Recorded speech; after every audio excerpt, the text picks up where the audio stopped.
ہمارے یہاں رتبات کم ہیں، بلند ہیں، پستی میں ہیں، اونچائی پر ہیں، ویسے ہی لفظوں کے بھی اپنے اسٹینڈرڈ ہیں. کچھ الفاظ گرامیٹک اعتبار سے اتنے پستہ قد الفاظ ہیں کہ جنہیں کوئی یوز نہیں کرنا چاہتا. حد تو یہ ہے کہ وہ الفاظ اگر اس کا مستحق بھی ہو تب بھی ان الفاظ سے اپنے آپ کو پکارنا پسند نہیں کرتا. اور یہ بالکل اوڈ ہسٹری ہے جو میں آپ کے سامنے بیان کر رہا ہوں. اور انہی الفاظ میں سے دو لفظ آپ کے سامنے بیان کرتا ہوں کہ جن کا کوئی اسٹینڈرڈ نہیں، کوئی حیثیت نہیں، سب سے پستہ قد الفاظ شمار ہوتے تھے تاریخ عرب میں. ایک لفظ ہے لفظ غلام، سب سے پستہ قد لفظ ہے لفظ غلام.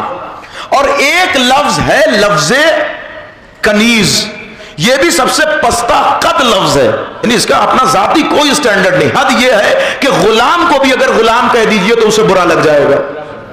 کنیز کو بھی ظاہر ہے چونکہ ایک جس کی وقات ختم کر دی گئی ہو، کائنات کا کون سا ایسا چھوٹا کام نہیں تھا جو غلاموں سے نہ کرایا جائے. تو ظاہر ہے کہ معنی کی وجہ سے الفاظ کی بھی حیثیت کم ہو جاتی، ختم ہو جاتی ہے. اور تاریخ عرب سے لے کر آج تک ان دونوں لفظوں کی کوئی حیثیت نہیں ہے، ان دونوں لفظوں کی کوئی قدر نہیں ہے، ان دونوں لفظوں کی کوئی قیمت نہیں ہے. لفظ غلام آج اس دور میں بھی آپ کسی کو غلام نہیں کہہ سکتے. آپ میرے غلام میں کہیں وہ شاید برہم ہو جائے، غصے میں آ جائے. لیکن اللہ رے بلندیے در فاطمہ، کاش میرا جملہ پہنچے آپ تک، اللہ رے معراج دہلیز فاطمہ، اللہ رے وسعت آگن فاطمہ، جیسے ہی وادی پستی سے ان دو لفظوں کو بلند کر کے دہلیز فاطمہ پہ رگڑ کے چمکایا گیا.